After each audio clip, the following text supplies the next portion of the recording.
Ladies and gentlemen, welcome back to the analysis of YOLENO TV.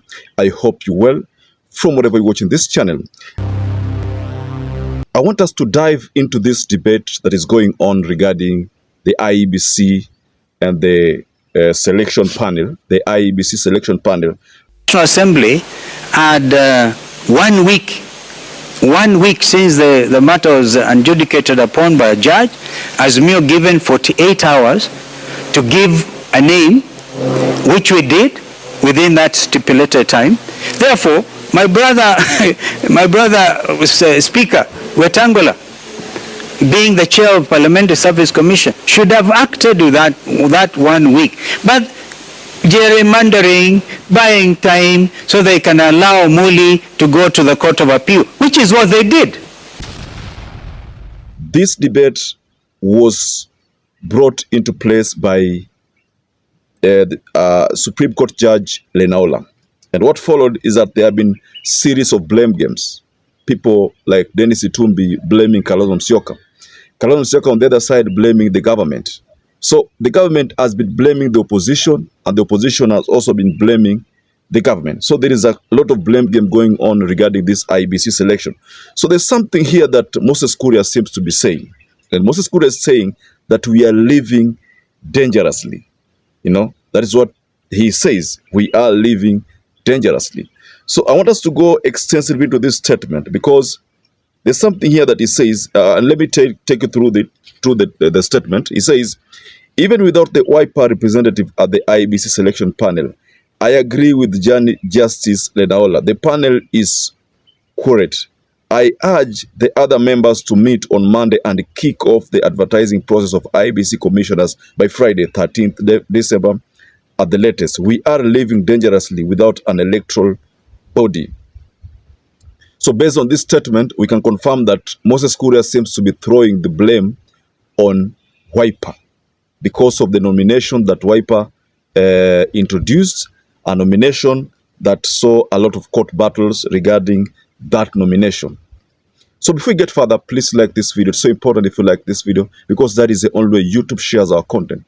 Subscribe to our channel if you are not subscribed before, and to existing subscribers, thank you so much for your support. IEBC has been without commissioners. So of course, some people would argue it differently. Like there's a time in a previous analysis, I said that this could be a deliberate plan to avoid a scenario where members of parliament are recalled. It could be a deliberate plan.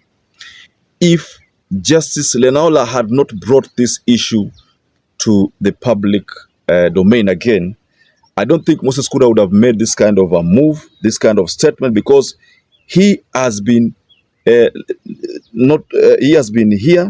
seeing that is what is happening, but he has never made that move of making such kind of a statement. So the blame is being thrown on KALONZO-AUDIO based on Moses Kuria's statement. And so these are just like what people say in zile vitu tunasikia kama kasongo.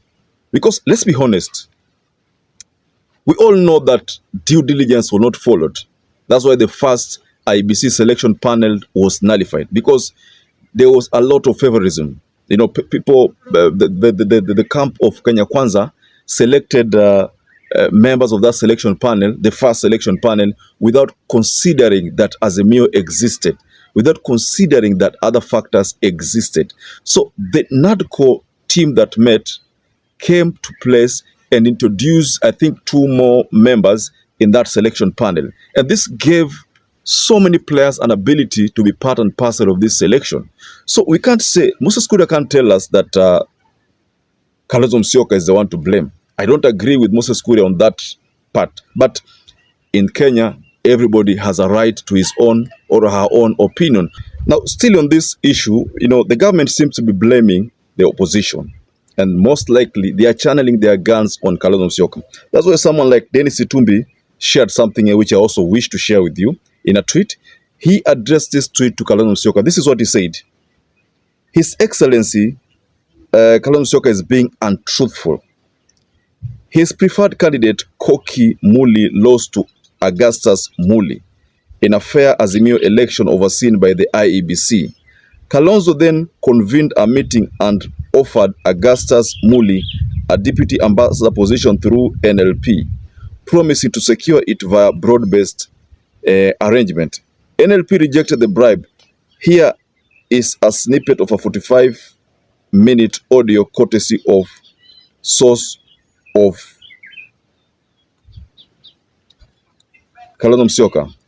I look at him in the face, I'm going to tell him, I'm going to tell all your relatives what you are doing. Yeah. You see, and the bigger game to Nepali hakikishe the constitutional chance of the right against this election. In fact, so I don't know, this audio that I've just shared here, this audio was shared by Denis ITUMBI, and it's from Kalonzo Musyoka trying to weigh in on this matter of forcing Augustus Muli, I think, to step down and allow Koki Muli to take over. So that, because that didn't happen, according to what I think Denis ITUMBI was trying to bring, because that didn't happen, I think that's why there is a matter in court. And this matter in court, based on what we are seeing, ladies and gentlemen, it's as if Wiper Party leader Kalonzo Musyoka wanted Koki Muli to be the person to be in that selection panel. And according to Wiper Party leader Kalonzo Musyoka, Augustus Muli wasn't going to serve him justice. Or maybe, according to him, maybe Augustus Muli was going to make sure that Kalonzo Musyoka does not secure presidency. There could have been such kind of suspicion, ladies and gentlemen. So, back to Moses Kudi. That's why I'm saying, and I'm maintaining here, ladies and gentlemen, that history yote ni, maybe I could say that ni kujaribu kulaumu Kalonzo Musyoka. But if you look at this matter, who do you think is supposed to be blamed for the delay of IEBC? We all know how Kalonzo Musyoka does his things, and if I can take you back to 2013 and probably 2017, because 2013, 2017, those two elections, Kalonzo Musyoka deputized Raila Amolo Odinga. In 2022, he tried to play the hardliner, and that's why you find that Azimio was held hostage for almost 2 months. When that decision of who is to deputize Kalonzo Musyoka was still, that decision was still being made, you know. And then there was that issue of interview. You know what happened, and then Kalonzo had to be subjected to some kind of interview. But at the end of the day, Martha Karua is the one who was picked, courtesy of the fact that she's from a female gender, and because Raila Amolo Odinga wanted to have some gender balancing, whereby the president is a male, the deputy president is a female. That was the plan. So you know what really happened. So what Denis ITUMBI is trying to bring on board, even going to an extent of sharing that audio, this could be a deliberate plan to try to portray Kalonzo Musyoka as someone who has stole the IEBC selection panel, the process of IEBC selection panel. Or we can say that Kalonzo Musyoka is actually the one to blame. Why? Because this matter, for the faction to take the issue to court, simply because they don't want Augustus Muli, who won that to be in the selection panel. You know, the person who's supposed to be there is Augustus Muli, but Kalonzo Musyoka is contesting that because he wants Koki Muli to be the one to be a member of that selection panel. Why? Because so that when they choose commissioners that are going to be selected, wawe wale ambao wanaweza kumfavor hata yeye. But you see, serikali pia inataka kwamba wawe na selection panel yao ambao itachagua wale watu wanafavor serikali. So here is some kind of mi naona kwamba this whole drama is all about 2027.